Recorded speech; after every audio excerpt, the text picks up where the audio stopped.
Brief history of current monetary system, এবং এটা খুবই কন্ট্রোভার্সিয়াল মনে হইতে পারে, but it's true. So all of your financial decision are affected by our current monetary system. So আমাদের লাইফের যে দুর্গতি, অভাব, আর্থিক অনটন, নানান রকমের টেনশন, এর অন্যতম কারণ কিন্তু মনিটারি সিস্টেম, এবং এটা আমাদের জানা দরকার, যেটা আমাদেরকে কেউ জানাচ্ছে না। আমাদের অর্থনীতির বই পুস্তকে এগুলো বলে নাই। আমরা ব্যাংকিং নিয়ে পড়ছি, অর্থনীতি পড়েছি, বাট এইগুলো আমাদের সাথে শেয়ার করা হয় না। সো এইটা নিয়ে বিখ্যাত হেনরি ফোর্ডের নাম আপনারা সবাই জানেন, ফোর্ড গাড়ির মালিক এবং ওয়ার্ল্ডের প্রথম 5 জন বিলিয়নিয়ারের একজন। উনি একটা মারাত্মক কথা বলেছেন, খেয়াল করে দেখেন। It is well enough that people of the nation do not understand our banking and monetary system.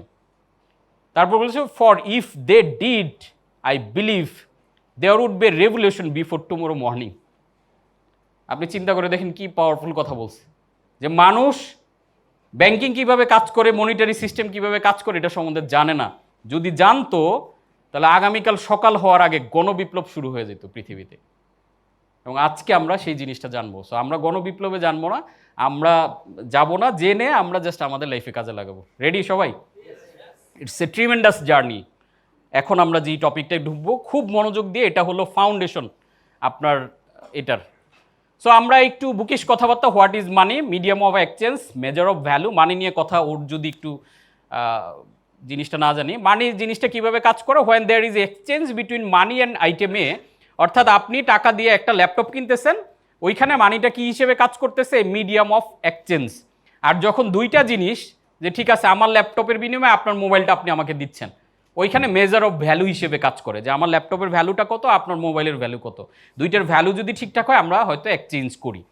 Clear?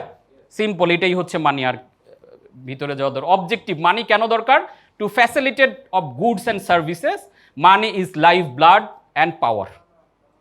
দেখেন আপনারা এই ট্রেনিংটা এসেছেন, ইটস এ সার্ভিস। এই সার্ভিসটা নিতে আপনাকে একটা মানি পে করা লাগছে। আপনি যে কোনো কিছুই করতে চান, এটার জন্য আপনার টাকা লাগবে, আর এটা একটা লাইফ ব্লাড অ্যান্ড হচ্ছে পাওয়ার। মানি ইজ পাওয়ার, এগুলো আমরা সবাই জানি। সো যাবো না। এবার আসেন, টাকা কত প্রকার, কি কি। আপনি বলবেন এটা আমি জানি না, কি করবো, আমার কি এক্সামে আসবে? এটা খুবই জরুরি। আমরা জানি না এই ব্যাপারগুলো। আমরা যেটা জানি, ভুল জিনিসগুলো আমরা নর্মালি জানি। সো টাইপস অফ মানি, পৃথিবীতে এই পর্যন্ত 4 ধরনের টাকা পয়সা আসছে। ওই 4টা নিয়ে আমরা একটু জানবো। প্রথমত commodity money, fiat money, credit money and symbolic money. So commodity money কোনটা? Money with intrinsic value like gold and silver. অর্থাৎ পৃথিবীতে যখন এই প্রিন্টেড টাকা পয়সা আসে নাই, তখন মূলত ছিল এরকম গোল্ড মানি অ্যান্ড সিলভার মানি। কীরকম? স্বর্ণর বিনিময়ে জিনিসপত্র লেনদেন হইতো, মানে ওই স্বর্ণ এবং সিলভার, এটাই ছিল মূলত টাকা। ক্লিয়ার? এটা হচ্ছে কমোডিটি মানি। দেন সিম্বলিক মানি।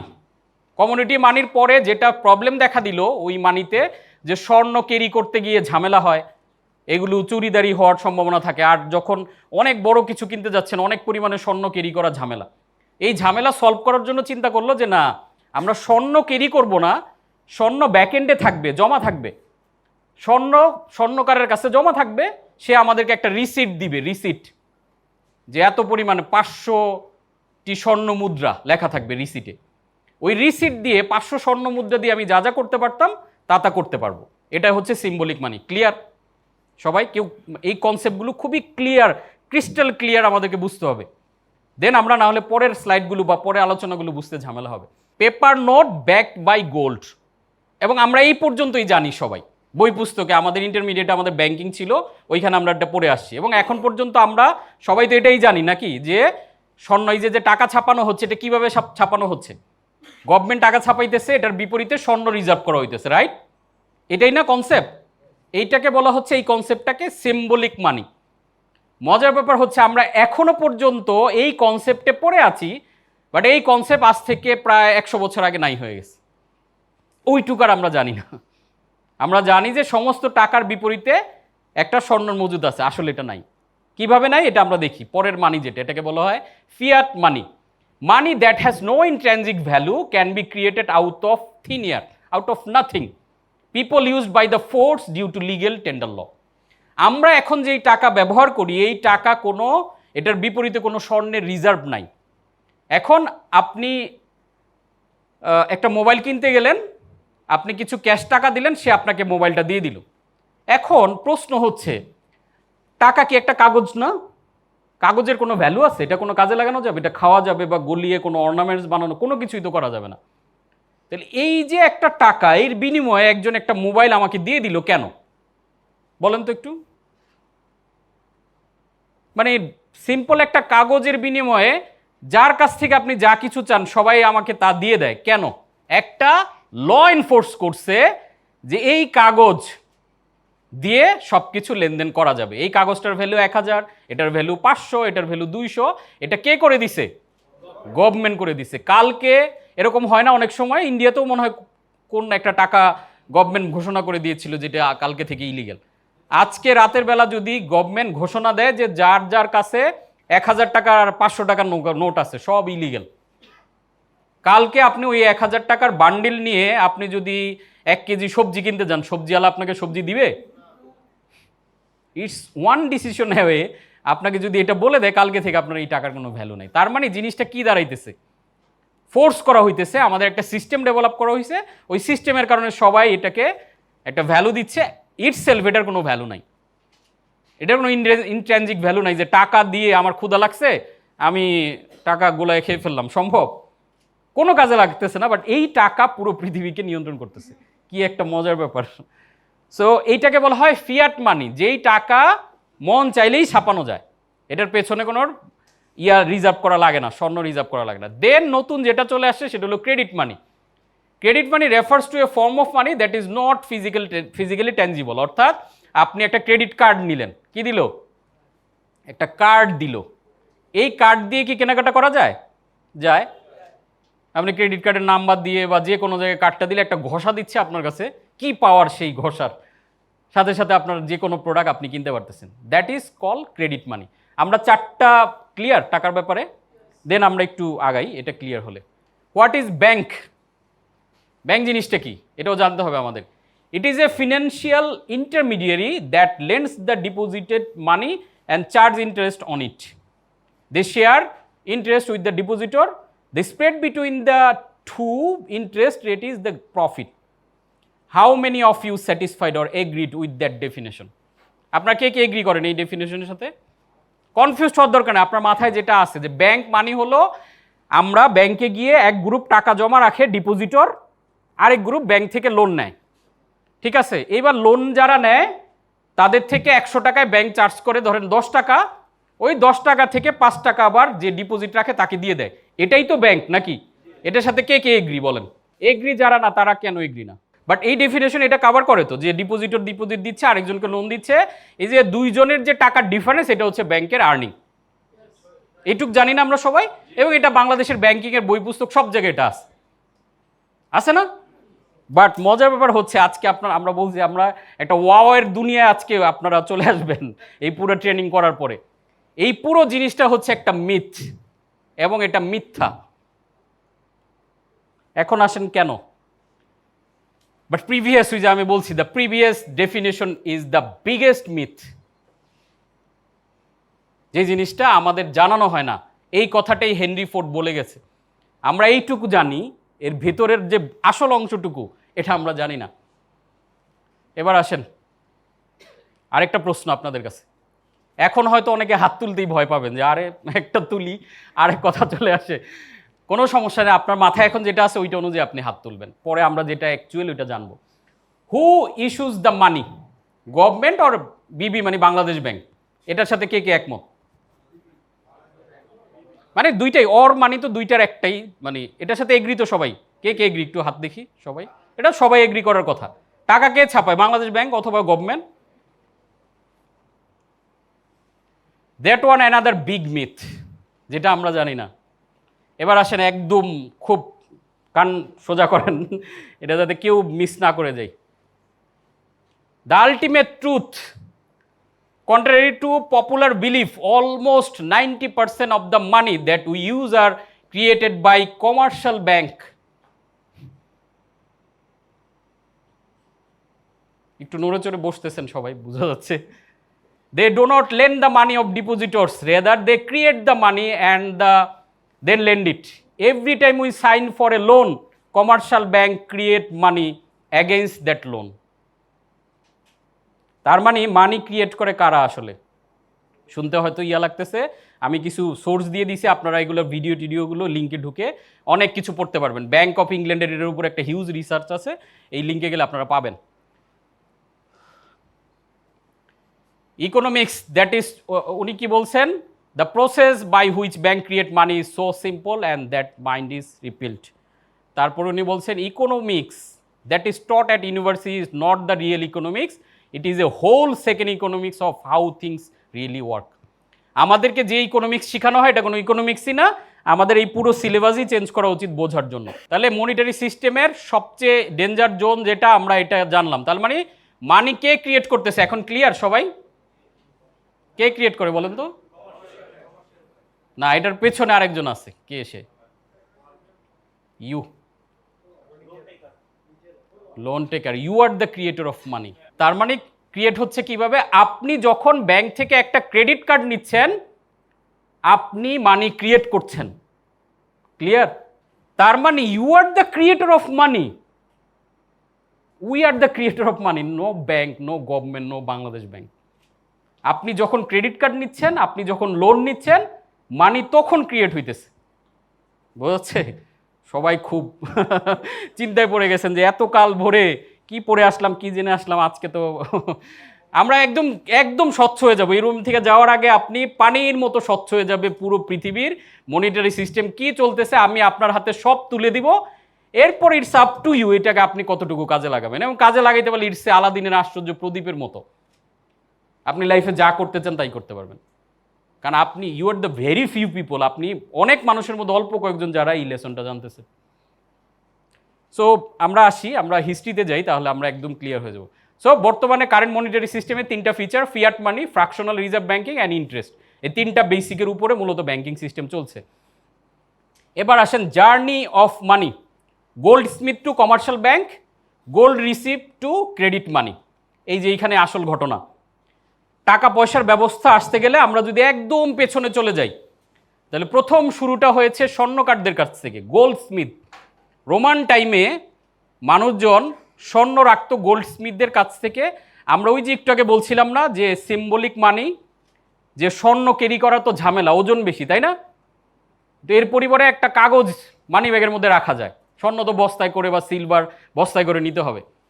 সো এই পদ্ধতিটা শুরু হয় রোমান টাইমসে, এবং মানুষজন কি করত, স্বর্ণ গিয়ে স্বর্ণকারের কাছে জমা রাখতো। এই যে নাও স্বর্ণ দিলাম 500 স্বর্ণ মুদ্রা, তুমি আমাকে 500টা রিসিপ্ট দাও। ক্লিয়ার? ও রিসিপ্ট দিত, মানুষজন এই রিসিপ্ট দিয়ে কেনাকাটা ইত্যাদি লেনদেন সব কিছু করতো, দ্যাটস ইট। স্বর্ণকাররা চিন্তা করলো কিছু মানুষের আবার স্বর্ণের পরিমাণ কম, তাদের কি হয়, স্বর্ণের দরকার হয় কিন্তু তার কাছে নাই। তখন স্বর্ণকারের কাছে গিয়ে তারা গল্প করলো যে আমাকে কিছু স্বর্ণ ধার দেওয়া যায় কিনা। স্বর্ণকাররা চিন্তা করলো বাহ, ভালো আইডিয়া।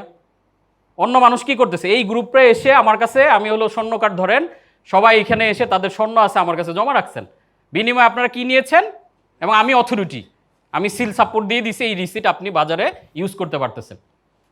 এই গ্রুপে যারা আছে তাদের স্বর্ণের দরকার, তারা আমার কাছে এসে বললো যে জাহিদ এসে বললো স্যার আমার কিছু স্বর্ণের দরকার দেন। তখন আমি চিনলাম বাহ, এদের স্বর্ণ তো আছে, তো ওর কাছ থেকে কিছু ডকুমেন্ট রেখে আমি ওকে কিছু স্বর্ণ ধার দিলাম। বিনিময়ে ওরা বললাম যে তোমার আমি ধার দিলাম, তুমি আমাকে মাসে মাসে কিছু এক্সট্রা দিবা। বুঝাইতে পারছি?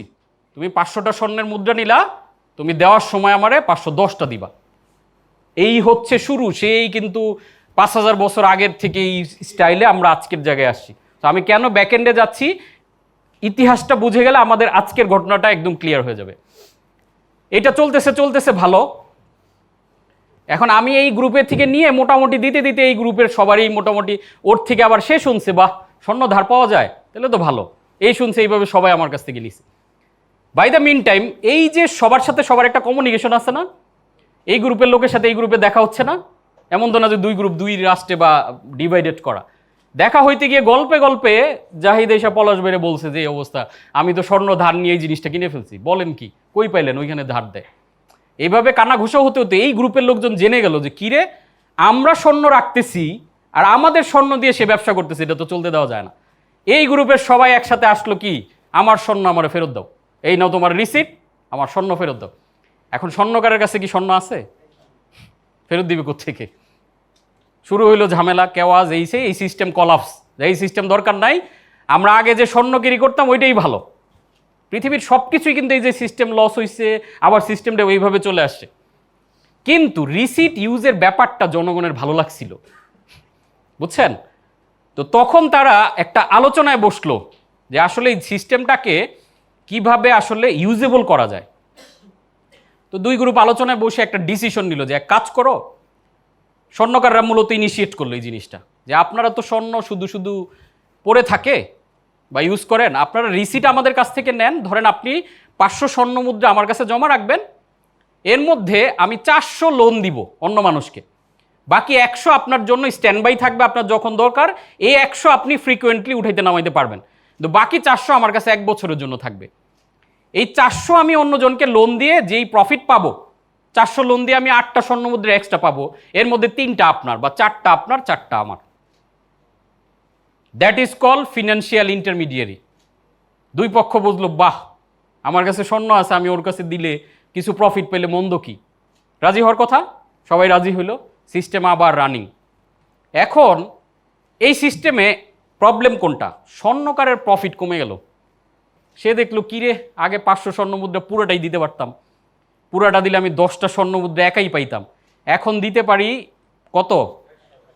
কম পাচ্ছি, যা আবার অর্ধেক দিতে হচ্ছে, আমার তো এই সিস্টেমটা মেনটেন করতে গেলে অনেক টাকা খরচ আছে। তখন এইভাবে চলতে চলতে ধরেন কলোনিয়ালিজম চলে আসছে, এবং তখন প্রচুর এইরকম মানি রিসিট দরকার। তখন কিন্তু মানি না, মানি স্বর্ণের বিনিময়ে যেটা রিসিট ওইটাই মানি। তো এইভাবে প্রচুর রিসিটের দরকার পড়লো।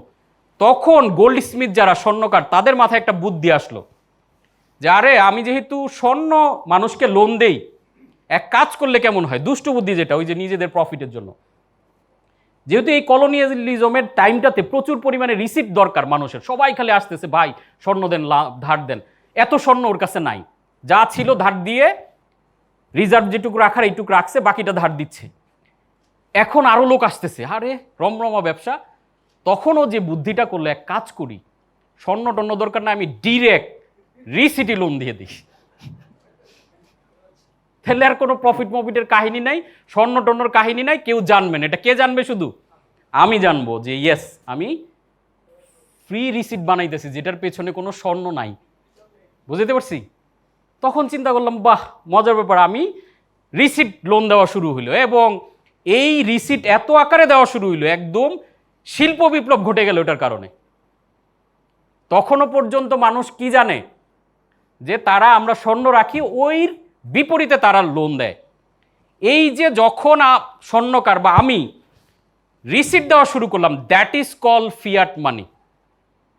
বুঝতে পারছি? That money was not backed by gold. সিস্টেমটা কি হওয়ার কথা ছিল যে আমি স্বর্ণর বিপরীতে রিসিট দিব, কিন্তু এখন আমি কি করতেছি? ডিরেক্ট রিসিট দিয়ে দিতেছি লোন। প্রচুর পরিমাণে মানি সার্কুলেট হয়ে গেল, এবং ব্যাপক হারে সার্কুলেট হওয়ার পরে দেখা যাচ্ছে যে এই যে যারা স্বর্ণ রাখছে, এবং এটা তো এইভাবে লুকোচুরি করা সম্ভব না, এক সময় পুরো সিস্টেমটা ছড়ায় পড়লো এবং মানুষ এটা জেনে গেল, এবং সবাই যখন এটার বিনিময়ে বলল যে স্বর্ণ আবার ব্যাক করতে হবে, সিস্টেম আবার কলাপস করলো। তখন পুরো পৃথিবীর অর্থনীতিবিদ, আরও যারা আছে গবেষক, সবাই মিলে একটা সিস্টেম বের করলো যে এমন একটা সিস্টেম আমরা বের করি যাতে জিনিসটা একটা ব্যালেন্সড ওয়েতে ওয়ার্ক করে। এই ব্যালেন্সড ওয়েতে ওয়ার্ক করার জন্য তারা সিস্টেম ডেভেলপ করলো যে স্বর্ণ ঠিক আছে, স্বর্ণের বিপরীতেও কিছু টাকা যাবে যেটা হবে সিম্বলিক মানি, এবং ফিয়াট মানিও কিছু থাকবে, দুইটার ফ্র্যাকশনাল একটা অ্যামাউন্ট আমরা ইউজ করব। That is call fractional reserve banking, যেটা এখন চলতেছে। বুঝতে পেরেছি ব্যাপারটা? সেটা কিন্তু সেই 500-1000 বছর আগের কথাবার্তা আমরা বলতেছি। এই ছিল জার্নি। এই জার্নির পরে আমরা যদি এখন প্র্যাকটিক্যালি চলে আসি, the base money was gold, people used money as symbolic money. So তখন যেই সিস্টেমটা ডেভেলপ হলো, তখন সেন্ট্রাল ব্যাংক ফর্ম করলো, এবং সেন্ট্রাল ব্যাংক ফর্ম করে যেটা করলো, দুইটা সিস্টেমকে প্যারালালি চালাবে, এবং নাম দিল তারা, আগে কিন্তু আমরা যে ডলারটা এখন দেখি লেখা থাকে কি $1, বাট প্রথমে কিন্তু এটা $1 ছিল না, আগে ছিল এটা $1 সিলভার ডলার, $1 গোল্ড ডলার। তার মানে এটার পেছনে একটা ডলারের পেছনে একটা করে স্বর্ণ মজুত আছে। বোঝা গেছে? দেন ডিউরিং দ্য ফার্স্ট ওয়ার্ল্ড ওয়ারের সময় এটা নিয়ে একটু ঝামেলা তৈরি হলো। সো 1919 সালে America return to gold standard, তারা এই গোল্ড স্ট্যান্ডার্ডে চলে গেল যে না ফিয়াট মানি টানি সব বাদ, এখন আমরা গোল্ড স্ট্যান্ডার্ডে চলবো। এবং 1925-এ গ্রেট ব্রিটেন সহ ফ্রান্স, সুইজারল্যান্ড তারা এই সিস্টেমে জয়েন করলো এবং এই সিস্টেমটার নাম বলা হয় জিএসি, গোল্ড এক্সচেঞ্জ স্ট্যান্ডার্ড। এগুলো অনেক লং স্টোরি, আমরা অত গভীরে যাচ্ছি না, বেসিক জায়গাটা আমরা একদম ক্লিয়ার হয়ে গেলে আই হোপ আমরা আমাদের লাইফে এটা ইউজ করতে পারবো। এটা ছিল প্রথম বিশ্বযুদ্ধের আগে পরের ঘটনা। After the second world war ওই সিস্টেমে কি করা হলো দেখেন, প্রথম ওয়ার্ল্ড ওয়ারের সময় দুইটা দেশ শুধু রিজার্ভ করতে পারতো, একটা হচ্ছে ইউএস আরেকটা হচ্ছে UK, great Britain and America. তারা যেটা করতো ইউএস ডলার অ্যান্ড পাউন্ড এই দুইটা জিনিস আপনি রিজার্ভ রাখতে পারবেন। বুঝতে পেরেছি? আপনি টাকা দিয়ে স্বর্ণ, ইউএস ডলার অথবা পাউন্ড এই তিনটা জিনিস আপনি রিজার্ভ করতে পারবেন, টাকা দিয়ে কনভার্ট করা যাবে। আপনার টাকা দিয়ে ডিরেক্ট আপনি গোল্ড কনভার্ট করতে পারবেন না, আপনাকে হয় ইউএসডি অথবা পাউন্ড আপনাকে কনভার্ট করতে হবে। কিন্তু after the second world war যেটা হইল, America became the super power. তখন 1944-এ একটা সিস্টেম গ্রহণ করলো যেটার নাম বলা হয় ব্রিটেন উড সিস্টেম। এবং এই সিস্টেমে কি বলা হয়, in this system USD was the কি কারেন্সি ভ্যালুড। এইখানে নতুন একটা সিস্টেম দাঁড় করালো যে আমেরিকা বললো ইউএস ডলারই হবে এখন পুরো পৃথিবীর মানি। কত সালে এটা? 1944। এবং তারা একটা মূল্য নির্ধারণ করলো যে $35 ইকুয়ালস 1 আউন্স গোল্ড। অর্থাৎ তুমি আমার কাছে 1 আউন্স গোল্ড যদি জমা রাখো, আমি তোমাকে কি দিব? $35 একটা রিসিট দিব। এই রিসিট দিয়ে তুমি সারা পৃথিবীর সব কিছু লেনদেন করতে পারবা, কারণ এই ডলার সমস্ত টাকা পয়সার সাথে এটা কনভার্ট করা যাবে। মেসেজটা ক্লিয়ার? এখন একটু পেছনে ফেরত জানতো আমরা ঘটনাটা কোত্থেকে শুরু করছিলাম, মিল পান কিনা একটু দেখেন তো, একজন একটু রিলেট করে দেন আমাদের। পারফেক্ট, বোঝা যাচ্ছে বিষয়টা? এখন স্বর্ণকারের জায়গায় কে চলে আসছে? না, আমেরিকা চলে আসছে। গোল্ড স্মিথের বিপরীতে আমেরিকাকে বসান, ঘটনা আপনারা ফকফকা হয়ে যাবে আপনাদের কাছে। বোঝা যাচ্ছে বিষয়টা? তারা এখন হয়ে গেল পৃথিবীর মোড়ল, বলে দিল কি করবা, তোমাদের যা স্বর্ণ আছে আমার কাছে দিবা, আমি কি দিব? রিসিট দিব। রিসিটের নাম কি? ডলার। লেখা থাকবে 1 সিলভার ডলার। তুমি যদি সিলভার জমা দাও একটা, আমি তোমাকে দিব 1 সিলভার ডলার। তুমি যদি একটা গোল্ড জমা দাও, আমি দিব তোমাকে 1 গোল্ড ডলার। এই ডলার লইয়া তুমি সারা পৃথিবী ঘোরো, কোনো সমস্যা নেই। ক্লিয়ার? সেই একই ঘটনা আবার কিন্তু রিপিট হইতেছে। দেখেন ঘটনা আরো মজার। All currencies link to that price. সারা পৃথিবীর সমস্ত কারেন্সি এই ডলারের সাথে লিঙ্ক থাকবে। Only USD was convertible in equivalent amount of gold. Clear? স্বর্ণকারের সেই কাহিনী। Reserve of most countries become a mixture of gold, অথবা আপনি রিজার্ভ হিসেবে কি রাখবেন? ইউএস ডলার অথবা স্বর্ণ। সব দেশে বলে দিল এই হচ্ছে system. Due to Vietnam war huge dollar was needed. এখান থেকে আবার টার্ন শুরু হচ্ছে। দেখেন ভিয়েতনাম যুদ্ধতে প্রচুর ডলার খরচ করতেছে তারা, এখন তাদের তো অনেক ডলার লাগতেছে। যেটা ঘটনা গেল by late 1960 US liabilities abroad exceeded their gold reserve. বোঝা যাচ্ছে? মিলান তো একটু পেছনের কাহিনীর সাথে, মিল পান কোনো? ওরা আবার সেই কি করতেছে, ওই যে গোল্ড স্মিথ যেটা বুদ্ধি পাকাইছিল যে আরে আমি তো রিসিট যে দিতেছি, মানুষ তো এটা জানে না। সো আমেরিকা কি করলো, তারা ডলার ছাপানো শুরু করলো। That dollar was not backed by gold. এবং যখন এইভাবে ছাপানো শুরু করলো, তখন গ্রেট ব্রিটেন বা ইউকে তখন বুঝে গেল, বড় বড় দেশগুলো এটা বুঝে গেল। বুঝে গিয়ে তারা বললো যে তুমি তো ডলার ছাড়ছো মার্কেটে, এটার বিপরীতে ডলার নিয়ে বললো তুমি আমার স্বর্ণ দাও। এখন স্বর্ণ কোত্থেকে দিবে, ও তো ডলার ছাপাইছে free, not backed by gold. তখন কি হলো, আবার সেই স্বর্ণকারের কাহিনী মনে আছে না, কলাপস করলো আবার সেম। এখন কি ঘটনাটা ক্লিয়ার নাকি কনফিউশন আছে? এইবার আবার গন্ডগোল। তখন কি হলো, it resulted in lack of confidence in USD, heavy outflow of US gold. তারা এই গোল্ড নিতে থাকলো বিভিন্ন দেশ, এবং এক সময় ইউএস এর গোল্ডের ভান্ডার শেষ, কিন্তু ডলার মার্কেটে আছে। এরকম তো হওয়ার কথা না, কারণ ও তো রিসিট ছাপাইছে। এখন রিসিট নিয়ে যায়, ও গোল্ড দিতে পারে না, কারণ ওর কাছে গোল্ড নাই। তখন যেটা হইল,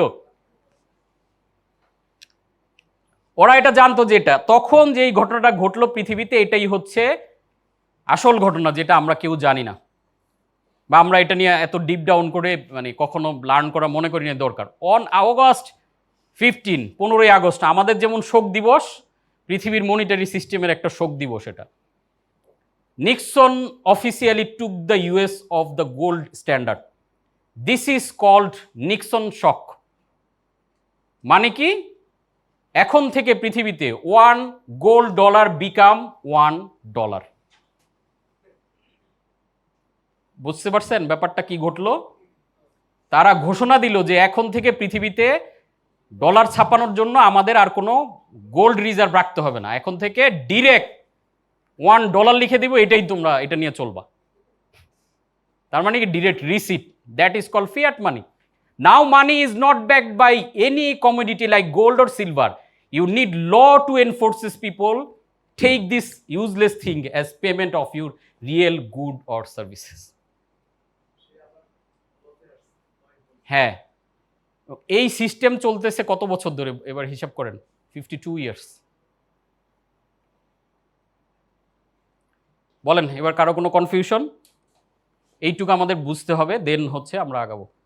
তাহলে কি দাঁড়াচ্ছে আমাদের? The shocking truth, we create money by taking loan.